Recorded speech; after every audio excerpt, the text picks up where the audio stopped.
Hello मेरे प्यारे बच्चों, मैं हूं सुधीर पांडे और आप देख रहे हैं 100 times education the branch of knowledge. तो बच्चों, हम लोग पढ़ रहे हैं इसमें क्लास 10 की केमिस्ट्री चैप्टर नंबर 5, जिसका नाम है तत्वों का आवर्ती वर्गीकरण, मतलब periodic classification of elements, chapter number 5। तो हम लोग बच्चों अभी तक जो है पूरा का पूरा कहाँ तक पढ़ चुके हैं, जो इस समय हमारे पास मॉडर्न पीरियोडिक टेबल चल रही है, जिसे हम long form of periodic table भी कहते हैं। आज जो है हम लोग जो है उसी से संबंधित बातों को पढ़ेंगे। हो सकता है कि आज ये जो है लेक्चर है इस चैप्टर का लास्ट चैप्टर हो और हमारी पूरी की पूरी केमिस्ट्री चैप्टर नंबर 1 से चैप्टर नंबर 5 तक कंप्लीट हो जाएगी। तो जिन्होंने ना देखा हो बच्चों, उनसे रिक्वेस्ट है कि प्लीज़ वो जो है वीडियोस को जाकर के जरूर देखें, क्योंकि हम 100% एनसीईआरटी पढ़ाते हैं, एनसीईआरटी के सिवा कुछ भी नहीं। कल जो है केबीएस का एग्जाम हुआ था, मतलब केंद्रीय विद्यालय में टीचर के लिए, और जितने भी टीचर जो है वो एग्जाम दे के आए हैं, उन्होंने कहा कि 100% एनसीईआरटी का ही मैटर आया है। तो आपसे रिक्वेस्ट है कि अगर आप नीट क्वालिफाई करना चाहते हैं, डॉक्टर बनना चाहते हैं, आप क्या है जेई मेंस और एडवांस क्वालिफाई करके अच्छे इंजीनियर बनना चाहते हैं, तो आपसे रिक्वेस्ट है, या आप यूपीएससी ज्वाइन करना चाहते हैं जिसमें आप आईएएस या पीसीएस बनना चाहते हैं, तो आपसे रिक्वेस्ट है कि एनसीईआरटी को अभी से पढ़ना चालू कर दीजिए और हमारी वीडियो जरूर देखिए, क्योंकि हम एनसीईआरटी को आपको बड़ी ही अच्छी तरीके से समझा लेंगे। तो आइए बच्चों, हम लोग देखते हैं पूरा का पूरा आज आपका चैप्टर जिसमें इसको खत्म करना है। तो महाराज देखिए, यहाँ पहले से लिखे हैं कि आधुनिक आवर्त सारणी की प्रवृत्ति का मतलब क्या है? ट्रेंड्स। क्या है? प्रवृत्ति का मतलब होता है ट्रेंड्स। हम लोग कहते हैं कि आजकल यह ट्रेंड में चल रहा है, मतलब वो प्रवृत्ति है, वो चीजें जो चीजें हो रही हैं इस समय, उसी को प्रवृत्ति कहा जाता है। तो थोड़ा सा आपके लिए हम लिख देते हैं ताकि आपको प्रवृत्ति अच्छे समझ में आ जाए, क्योंकि ट्रेंड आपको समझ में आता है, प्रवृत्ति चाहे ना आता हो। Trends in modern periodic table, modern periodic table. तो हम लोग बेटा ट्रेंड्स की बात कर रहे हैं कि इसमें प्रवृत्ति कैसी चल रही है या कैसा हो रहा है। तो पहला ट्रेंड हम लोगों का, आइए हम लोग देखते हैं क्या प्रवृत्ति है। तो सबसे पहली प्रवृत्ति हम लोग देखेंगे कि आवर्त सारणी में कैसे होता है, संयोजकता कैसे बढ़ती है, संयोजकता कैसे घटती है। तो पहली बात करेंगे, इसमें हम लोग ज्यादा कुछ नहीं पढ़ना है संयोजकता। पहला बिंदु इसमें हम लोग क्या पढ़ेंगे? संयोजकता। संयोजकता बोले तो वैलेंसी।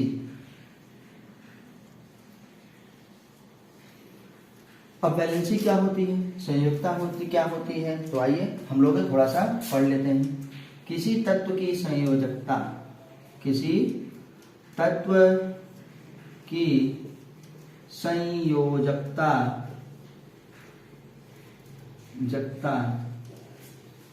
उसके बाह्य कोश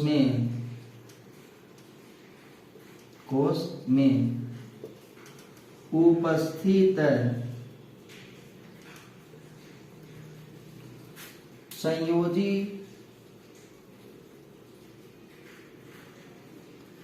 इलेक्ट्रॉनों से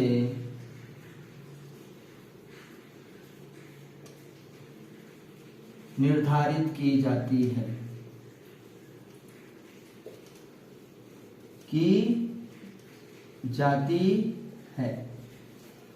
अब महाराज आपने देखा होगा कि एक नई चीज आ गई कि ये संयोजी इलेक्ट्रॉन क्या है। संयोजी इलेक्ट्रॉन वही इलेक्ट्रॉन होते हैं जो सबसे बाहरी कक्षा में उपस्थित होते हैं, उन्हीं को संयोजी इलेक्ट्रॉन कहा जाता है, और कोई बात नहीं है। आप यह कहिए कि बाहरी कोश में उपस्थित इलेक्ट्रॉनों की संख्या पर निर्धारित होती है, या बाहरी कोश में उपस्थित क्या है, संयोजी इलेक्ट्रॉनों की संख्या पर निर्धारित होती है। बात एक ही हुई, क्योंकि बाहरी कोश में जो इलेक्ट्रॉन उपस्थित होते हैं उन्हीं को संयोजी इलेक्ट्रॉन कहा जाता है। तो आइए देखते हैं कैसे। क्योंकि हमारे पास एक नियम है कि हर किसी की बाहरी कक्षा में 2 इलेक्ट्रॉन या 8 इलेक्ट्रॉन क्या है होने चाहिए, तभी वो स्थायी माना जाएगा। तो ये जो 2 इलेक्ट्रॉन है वो सिर्फ हीलियम के लिए है, बाकी सबको आप ऑक्टेट रूल जानते हैं, अष्टक का नियम, कि सबकी बाहरी कक्षा में 8 इलेक्ट्रॉन होने चाहिए। तो मान लो ये बच्चा हम देख रहे हैं कि तत्व है हाइड्रोजन और इसकी बाहरी कक्षा में केवल 1 इलेक्ट्रॉन है, और इसको क्या है, एक इलेक्ट्रॉन और चाहिए, क्योंकि इसका 2 पूरा हो जाएगा और इसका इलेक्ट्रॉनिक विन्यास हीलियम के इलेक्ट्रॉनिक विन्यास के बराबर हो जाएगा, क्योंकि जो अक्रिय गैसों का इलेक्ट्रॉनिक विन्यास होता है वही स्थायी माना जाता है और हर तत्व चाहता है कि हमारा इलेक्ट्रॉनिक विन्यास क्या हो जाए, अक्रिय गैसों के बराबर हो जाए। मतलब वो गैसें जो समूह संख्या 18 में हैं, जिन्हें हम जीरो ग्रुप भी कहते हैं या नोबल गैसेस जिनको कहा जाता है। तो इसके पास बच्चा देखो एक इलेक्ट्रॉन है और ये क्या करेगा, एक इलेक्ट्रॉन किसी और से ले लेगा, बॉन्डिंग करेगा किसी भी प्रकार की, तो इसकी बाहरी कक्षा में 2 इलेक्ट्रॉन हो जाएंगे। तो बताइए अक्रिय गैसों के बराबर इलेक्ट्रॉनिक विन्यास पूरा करने के लिए जितने इलेक्ट्रॉनों की आवश्यकता पड़ती है उसी को हम लोग संयोजकता कहते हैं। संयोजकता मतलब संयोग करने की क्षमता है, लेकिन कितना संयोग वो कर सकता है, जैसे एक इलेक्ट्रॉन है तो अब एक ही इलेक्ट्रॉन के साथ संयोग कर सकता है बॉन्डिंग करने के लिए। तो इधर हम बच्चों क्या लिखे हैं, तत्व, कुछ को आपको बता दिया जाता है। इधर क्या लिख रहे हैं, संयोजकता। तो हाइड्रोजन की संयोजकता कितनी हुई, 1, कितनी हो गई, 1। अब हम आते हैं हाइड्रोजन बाद ऑक्सीजन। ऑक्सीजन की बाहरी कक्षा में 6 इलेक्ट्रॉन हैं। कितने इलेक्ट्रॉन, 6 इलेक्ट्रॉन हैं। तो इसका मतलब क्या, इसकी संयोजकता 6 हो गई, नहीं, इसकी संयोजकता 6 नहीं हुई। इसीलिए कहा बच्चों कि तत्व की बाह्य कोश में जितने इलेक्ट्रॉन उपस्थित हैं न, इसी के आधार पर निर्धारित होता है कि संयोजकता कितनी होगी। अब इसको अष्टक कंप्लीट करने के लिए कितने इलेक्ट्रॉन चाहिए, 2, तो इसकी संयोजकता 2 हुई, 6 नहीं हुई। याद रखिएगा कि बाहरी कोश में उपस्थित इलेक्ट्रॉनों की जो संख्या होती है ये संयोजकता नहीं होती है ना। इलेक्ट्रॉनों के आधार पर हम ये देखते हैं कि और कितने इलेक्ट्रॉन चाहिए अष्टक को कंप्लीट करने के लिए, और उसके लिए वो बॉन्डिंग करेगा। तो इलेक्ट्रॉन ऐसे थोड़ी ना लेगा, बॉन्डिंग करेगा। तो इसीलिए कहते हैं कि यहाँ पे ऑक्सीजन की संयोजकता कितनी, 2। अब आते हैं बेटा, मान लो नाइट्रोजन है। नाइट्रोजन की बाहरी कक्षा में 5 इलेक्ट्रॉन होते हैं, जैसे 1, 2, 3, 4 और ये क्या है, 5वां इलेक्ट्रॉन। अब इसको अष्टक कंप्लीट करने के लिए महाराज कितने इलेक्ट्रॉनों की जरूरत है, 3। तो हमारे पास इसकी संयोजकता कितनी हो गई, 3। और इलेक्ट्रॉन को लेने के लिए ये क्या करेगा बच्चों, बॉन्डिंग करेगा, अपने अगल बगल के तत्वों से क्या है, संबंध बनाएगा, बंधन बनाएगा, तो वही वाला काम होगा। अब हम लोग आते हैं महाराज कार्बन की, किसकी, कार्बन की। कार्बन की बाहरी कक्षा में 1, 2, 3 और क्या 4 इलेक्ट्रॉन होते हैं। अब इसको कितने चाहिए, 4 ही इलेक्ट्रॉन चाहिए, इसलिए कार्बन की संयोजकता कितनी हुई, 4 हमारे पास हो गई। ठीक, अब और देखिए कि इससे भी ज्यादा किसी की होती है क्या, काहे नहीं होगी। जैसे हम कह रहे हैं कि समूह संख्या 17 के तत्व जो हमारे पास फ्लोरीन, क्लोरीन वगैरह हैं, मान लो ये क्या है, फ्लोरीन है। इसकी बाहरी कक्षा में 7 इलेक्ट्रॉन होते हैं, 1, 2, 3, 4 न, फिर 5, फिर 6 न, यहीं कहीं 7 कर दो, चाहे यहाँ कर दो, 7 होगा। तो अब देखिए हमारे पास 7 है, इसको बच्चा 1 ही इलेक्ट्रॉन केवल चाहिए, तो इसकी संयोजकता कितनी हो गई, 1 हो गई। तो आपने देखा, आपने क्या देखा कि संयोजकता पहले 1 से लेकर के 4 तक बढ़ती है, उसके बाद बच्चा फिर क्या है, घटती है, जो बढ़ेगा वो घटेगा, याद रखिएगा। तो ये क्या है, संयोजकता किस आधार पर होता है, तत्व के बाह्य कोश में उपस्थित इलेक्ट्रॉनों की संख्या के आधार पर उस तत्व की संयोजकता को ज्ञात किया जाता है या उस तत्व की संयोजकता को निर्धारित किया जाता है। तो हम लोगों ने देख लिया, ये हमारे पास संयोजकता हो गई। अब हम दूसरा कैरेक्टर देखेंगे। दूसरा कैरेक्टर हमारे पास क्या है, आधुनिक आवर्त सारणी की दूसरी प्रवृत्ति क्या है, इसमें क्या ट्रेंड है, आइए दूसरी चीज को देखते हैं। ये पहली चीज है। दूसरी चीज में हम लोग बच्चों बात करेंगे एटॉमिक साइज का, परमाणु साइज का। परमाणु साइज, परमाणु साइज बोले तो एटॉमिक साइज। अब एटॉमिक साइज कहिए, इसी में हम बेटा ऑब्लिक करके कर रहे हैं रेडियस, परमाणु की त्रिज्या, क्योंकि परमाणु साइज से परमाणु की त्रिज्या पता चलती है, या आप ये कहिए कि परमाणु की त्रिज्या से परमाणु साइज पता चलता है, परमाणु का आकार पता चलता है। तो एटॉमिक साइज मतलब एटॉमिक परमाणु त्रिज्या हम कहें तो एटॉमिक साइज, या आप यहाँ पे जानते हैं रेडियस मतलब त्रिज्या, तो परमाणु त्रिज्या। तो आइए देखते हैं बच्चों कि मॉडल पीरियोडिक टेबल में किस प्रकार से त्रिज्या बढ़ती घटती है, या साइज कैसे बढ़ता है, साइज कैसे घटता है। अब देखते हैं परमाणु साइज से परमाणु त्रिज्या का पता चलता है, पता चलता है। अभी आपको 10 में ये बताया जा रहा है, 11th में इसी का जस्ट उल्टा बताया जाता है कि परमाणु त्रिज्या से परमाणु का साइज पता चलता है। तो बात क्या है, दोनों एक ही हुई, साइज से त्रिज्या और त्रिज्या से क्या है, साइज। हम थोड़ा सा और आपको एक्सप्लेन करते हैं बच्चों, तब आपको समझ में आ जाएगा। तो इसके लिए आपसे रिक्वेस्ट है कि प्लीज चैनल को सब्सक्राइब जरूर करिए जिन्होंने ना किया हो, और जिन्होंने किया है वो अपने दोस्तों से करवाएं, वीडियो को शेयर करिए, वीडियो को लाइक करिए, और कमेंट के माध्यम से आप हमको सुझाव और दीजिए। आपको आज कुछ ताजा ताजा फ्रेश हो रहा होगा, तो इसलिए जो है हम लोग आइए करते हैं। तो अब आते हैं कि साइज कैसे बढ़ता है, आखिर परमाणु त्रिज्या होता क्या है। तो हेडिंग यहाँ पे डालेंगे परमाणु त्रिज्या, आखिर एटॉमिक रेडियस है क्या।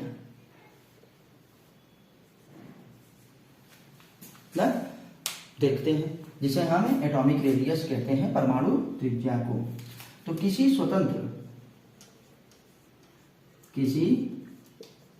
स्वतंत्र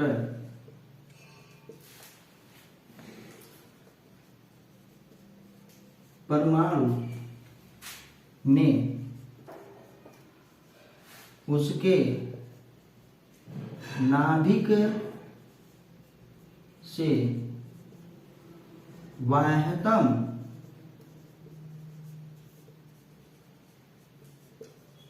कोश की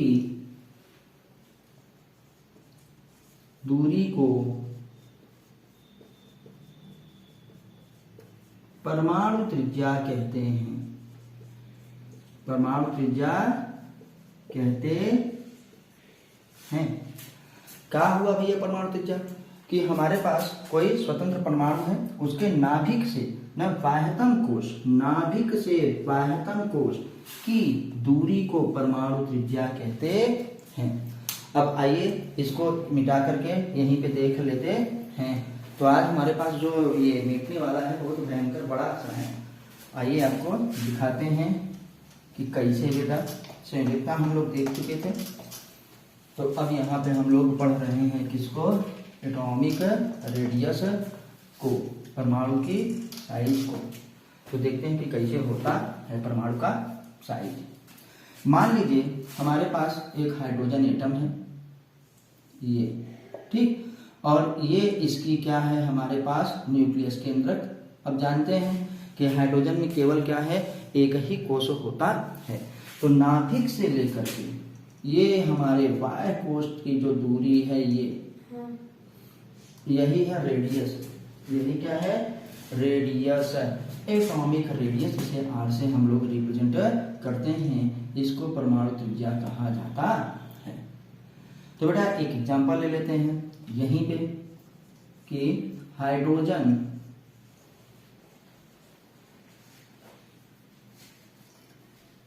एटम की परमाणु त्रिज्या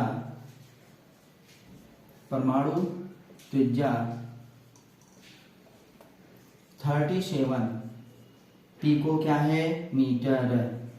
ये पिको मीटर है, 37 पिकोमीटर होती है। अब एक पिकोमीटर बराबर आप जानते हैं बउआ 10⁻⁻² मेरे ला क्या है, 10⁻⁻12 मीटर होता है। ये आप याद रखिएगा। तो अब हम ये देखें कि एटॉमिक रेडियस ये था, ये परमाणु का साइज था। अब ये देखते हैं कि आवर्त सारणी में ये कैसे बढ़ता है और कैसे घटता है। तो ये आप इसको नोट कर चुके होंगे, स्क्रीनशॉट ले लीजिए। तो इसको हम हटा के बता तब आगे थोड़ा सा बढ़ते हैं। चलो एक बार फिर से पढ़ाई में मन लगाए हम और तुम, हम दोनों। आओ महाराज, तो अब हम मेन वाला काम लिखेंगे कि ये पीरियोडिक टेबल में कैसे होता है।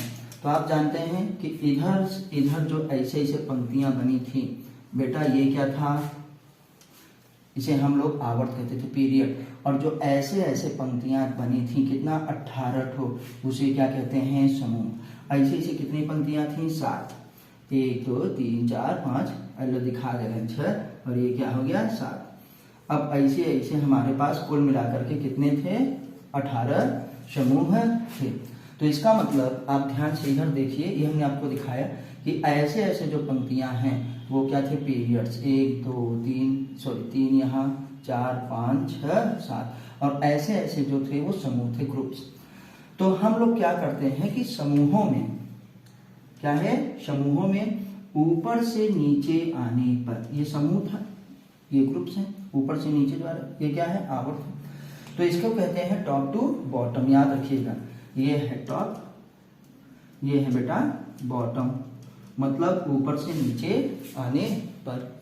और अगर इधर ऐसे जा रहे हैं तो इसे हम लोग क्या कहते हैं पीरियोडिक टेबल में, ये है लेफ्ट साइड। आपको बताए हैं बोर्ड का ये भाग लेफ्ट होता है, ये भाग राइट होता है, ये नॉर्थ होता है, ये साउथ होता है। तो फिजिक्स हो, चाहे केमिस्ट्री हो, चाहे मैथमेटिक्स हो, चाहे जियोग्राफी हो, चाहे जो कुछ भी हो, एक्सेप्ट क्या है, बायोलॉजी।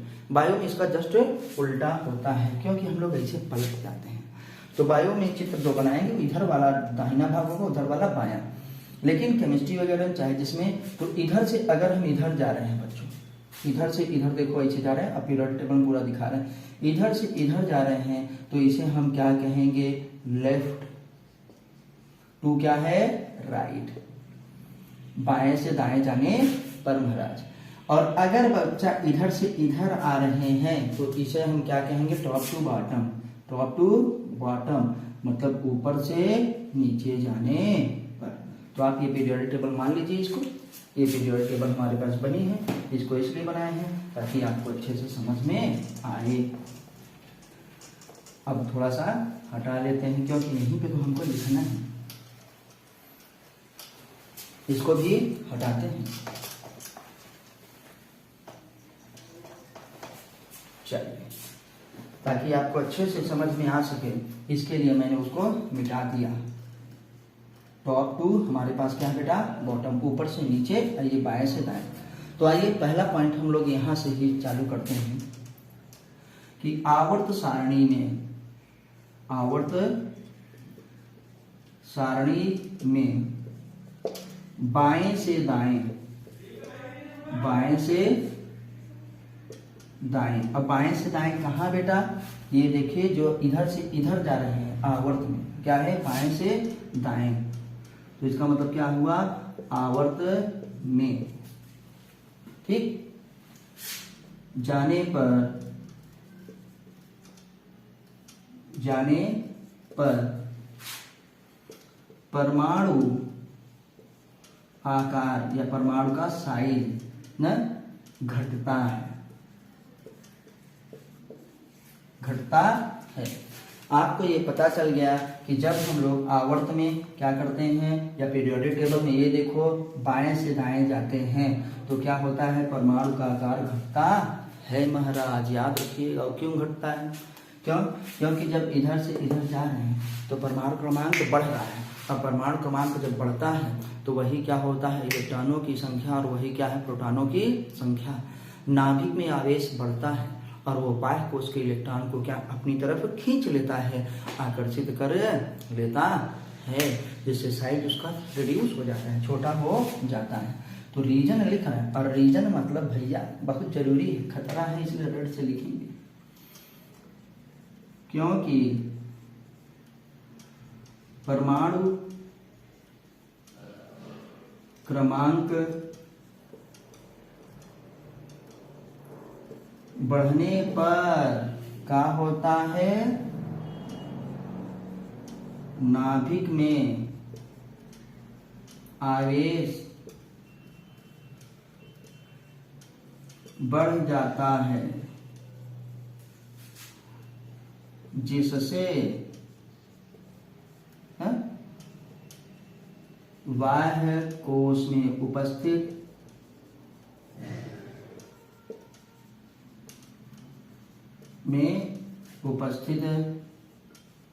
इलेक्ट्रॉन पर आकर्षण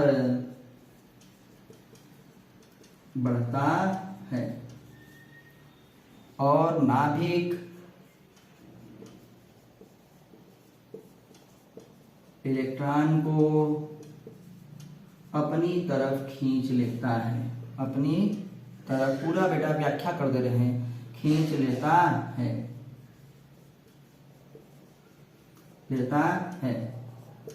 जिससे परमाणु त्रिज्या घट जाती है, परमाणु त्रिज्या घट जाती है और परमाणु आकार कम हो जाता है, परमाणु साइज न या आकार कम हो जाता है। अब समझ गए बउआ कि ऊपर से हमारे पास क्या हो गया, जब नाभिक पर आवेश बढ़ गया तो वो क्या हुआ, बाह्य कोश में उपस्थित इलेक्ट्रॉन को अपनी तरफ खींच लेगा। जब खींच लेगा पास पास क्लोजिंग ज्यादा हो जाएगी तो दूरी क्या है, कम, और दूरी कम तो रेडियस कम, रेडियस कम तो मतलब साइज भी कम। तो आपको समझ में आ गया होगा। तो इधर हम काहे लिखे, क्योंकि बाएं से दाएं जा रहे थे आवर्त की तरफ। अब बेटा इधर लिखेंगे ऊपर से नीचे आने पर, टॉप टू बॉटम। तो क्या लिखेंगे, ये समूह है ना ऊपर से नीचे। तो अब आवर्त सारणी नहीं लिखेंगे, अब लिखेंगे कि आवर्त सारणी में समूहों में ऊपर से नीचे जाने पर। आप समझ गए हैं। आइए यहां से देखते हैं। आवर्त सारणी में एक बार और लिख दिया आवर्त सारणी, अब नहीं लिखेंगे। में समूहों में ऊपर से नीचे जाने पर, ऊपर से नीचे जाने पर परमाणु साइज बढ़ता है। अब बउआ कैसे बढ़ता है, काहे बढ़ता है, क्यों बढ़ता है, फिर वही बात, क्योंकि यहाँ पर क्या होता है, परमाणु क्रमांक तो बढ़ता है, परमाणु क्रमांक बढ़ने के साथ साथ कोषों की संख्या भी क्या है, बढ़ जाती है। इसलिए परमाणु क्रमांक बढ़ने पर भी क्या होता है, परमाणु का साइज बढ़ता रहता है। अथवा इसको हटा देते हैं, समझ गया टॉप टू बॉटम। क्योंकि हम बोले हैं कि व्याख्या हम करेंगे तो रेड से करेंगे, क्योंकि ऊपर से नीचे जाने पर नए कोष जुड़ते हैं। नए कोष मतलब हमारे पास जो बेटा सेल हैं, कोष जुड़ते हैं, मतलब उनका नंबर बढ़ता है, जुड़ते हैं, जिससे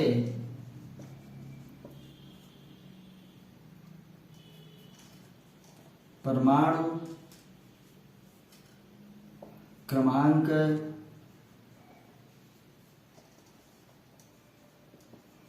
बढ़ने पर भी परमाणु साइज बढ़ता है। इस पॉइंट को मैं बेटा इसलिए लिखा कि परमाणु क्रमांक बढ़ने पर भी, क्योंकि आप कह सकते थे कि यहाँ भी परमाणु क्रमांक तो बढ़ रहा था, यहाँ पे परमाणु क्रमांक हमारे पास बढ़ा, तब क्या हुआ, परमाणु क्रमांक देखो यहाँ बढ़ा, तब वो खींच लिया इलेक्ट्रॉन को, लेकिन यहाँ क्यों नहीं खींचा, यहाँ भी तो परमाणु क्रमांक बढ़ रहा है। तो ऐसा इसलिए महाराज, क्योंकि यहाँ कोषों की संख्या भी बढ़ जा रही है, कितना खींचेगा। ठीक, तो ये ऊपर से नीचे जाने पर आपको पता चल गया कि किसी भी पीरियोडिक टेबल में, मतलब पीरियोडिक टेबल तो एक ही है ना, आधुनिक आवर्त सारणी हम किसे कहें, long form of periodic table कहें, कि इधर से इधर जाने पर क्या होता है, साइज डिक्रीज करता है बेटा। लेफ्ट टू राइट मतलब आवर्तों में, और समूहों में बेटा ऊपर से नीचे जाने पर साइज क्या होता है हमारे पास, इंक्रीज करता है, बढ़ता है। तो हमने दूसरा कैरेक्टर भी देख लिया। अब हम पढ़ेंगे इसका क्या, तीसरा कैरेक्टर, जिसे हम कहते हैं धात्विक गुण के बारे में बात करेंगे, और अधात्विक गुण के बारे में भी हम लोग बात करेंगे। तो आइए बच्चा इसको हटाते हैं। आपसे रिक्वेस्ट है कि प्लीज वीडियो पूरा देखिए, चैनल को जो है सब्सक्राइब करिए जिन्होंने न सब्सक्राइब किया हो। आपके सपोर्ट की हमको जरूरत है ताकि हमारा भी मोटिवेशन हो ना, हमको भी अच्छा लगे, और हम आपके लिए इसी प्रकार से 100% क्या है फुल वीडियोज एनसीईआरटी की लाते हैं बेटा। अब नंबर है क्या है भाइयों का, याद रखिएगा आपको क्लास 9 से लेकर के नीट तक और जेई मेंस एडवांस तक की फिजिक्स, केमिस्ट्री, बायोलॉजी सब कुछ इसी चैनल पर मिलेगा। तो आपसे रिक्वेस्ट है कि प्लीज़ आप चैनल को सब्सक्राइब जरूर करिए। अब हम आते हैं धात्विक और गुण के बारे में बात करेंगे। आते हैं धात्विक गुण, ये कौन सा है, तीसरी बात हम पढ़ने जा रहे हैं। धात्विक गुण का मतलब आपको पता है मेटेलिक प्रॉपर्टी, मेटल्स ना, मेटेलिक प्रॉपर्टी। कोई रिस्पांस नहीं मिल रहा है, आपसे रिक्वेस्ट है कि ध्यान से जो है वीडियो को देखिए। धात्विक गुण, मेटेलिक प्रॉपर्टी, तो फिर वही बात बता रहे हैं कि अब ये थोड़ा छोटा है कि हम जानते हैं कि इधर से इधर जो आवर्त सारणी में जाते हैं ये बेटा क्या है बाएं से दाएं मतलब आवर्त में, और ये क्या है टॉप टू बॉटम। तो पहले हम इसी को लिखते हैं, और ये लिखते हैं, ये लिखो इसी, तो लिखेंगे आवर्त में या आवर्तों में बाएं से दाएं जाने पर, बाएं से दाएं जाने पर क्या होता है, धात्विक गुण घटता है, धात्विक गुण घटता है। अब बेटा हम कैसे मान लें कि धात्विक गुण बनता घटता है, आपके मन में विचार आ रहा होगा। तो हम लोग जानते हैं कि जो आवर्त सारणी है उसमें धातुएं बाईं साइड हैं और अधातुएं क्या है हमारे पास दाईं साइड है, और धातुएं जो होती हैं वो विद्युत धनी होती हैं, और जब इधर से इधर जाएंगी तो क्या होगा, उनका विद्युत धनी गुण क्या होगा, घटेगा ना। तो हम यहाँ पे इसकी व्याख्या देखो दूसरे कलर से कर रहे हैं, क्योंकि आवर्त सारणी में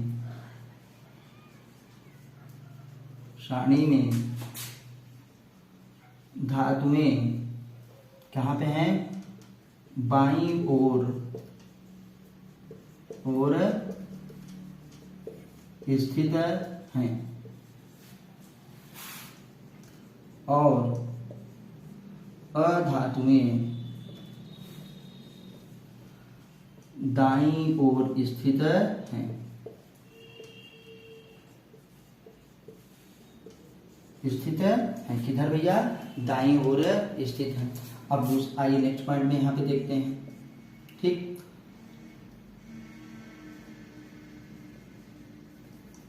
धातुएं विद्युत धनी होती हैं, ये पर है विद्युत धनी होती हैं, ठीक। बाएं से दाएं जाने पर, बाएं से दाएं जाने पर, दाएं जाने पर क्या होता है बेटा, ये जो विद्युत धनी गुण है, विद्युत धनी मतलब इलेक्ट्रो पॉजिटिव, अब आपको समझ में आ जाएगा, इलेक्ट्रो पॉजिटिव विद्युत धनी गुण घटता है। क्यों घटता है, क्योंकि बेटा विद्युत ऋणात्मक तत्व गुण बढ़ता है, इसलिए धात्विक गुण क्या है, आवर्त में बाएं से दाएं जाने पर क्या होता है महाराज, घटता है। अब बात करते हैं समूहों की। समूहों में हम लोग जानते हैं कि ऊपर से नीचे जाने पर, यहाँ से ऐसे देखो टॉप टू बॉटम, ये देखो टॉप टू बॉटम, ऊपर से नीचे जाने पर। तो हम लिखेंगे नेक्स्ट पॉइंट में ये तो आवर्त की बात थी। समूहों में ऊपर से नीचे जाने पर, ऊपर से नीचे जाने पर धात्विक गुण क्या होता है? बढ़ता है। और अधात्विक गुण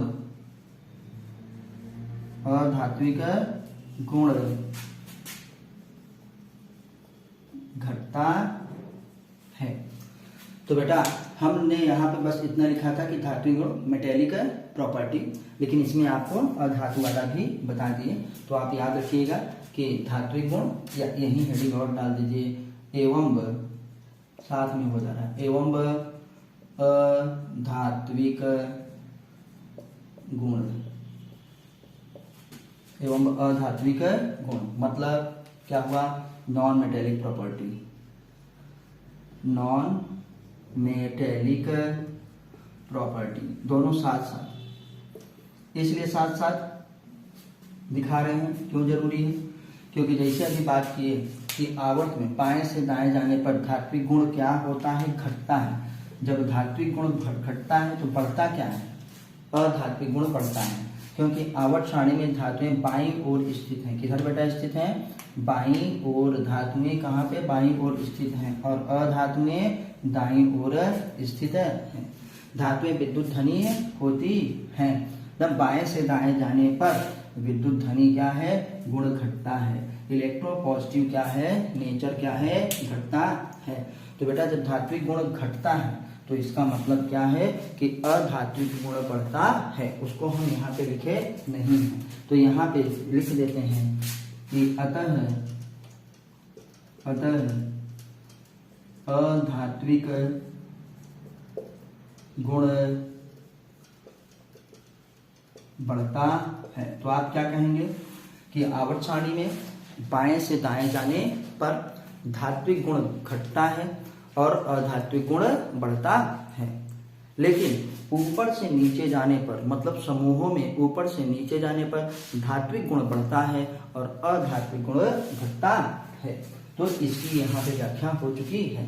क्योंकि अधातुएं क्या होती हैं? इलेक्ट्रोनेगेटिव होती हैं। यहाँ पे भी इसको लिख दे रहे हैं, अधात्विक गुण घटता है। क्यों घटता है बेटा? यहाँ पे लिख रहे हैं क्योंकि अधातुएं विद्युत ऋणीय होती हैं। विद्युत ऋणी होती हैं। अब ऋणी भैया लिख लेना, ऋणी होती है मतलब इलेक्ट्रॉन आसानी से वो क्या करती हैं? गेन करती हैं। तो ये हम लोग देख लिए धातु, अधात्विक गुण।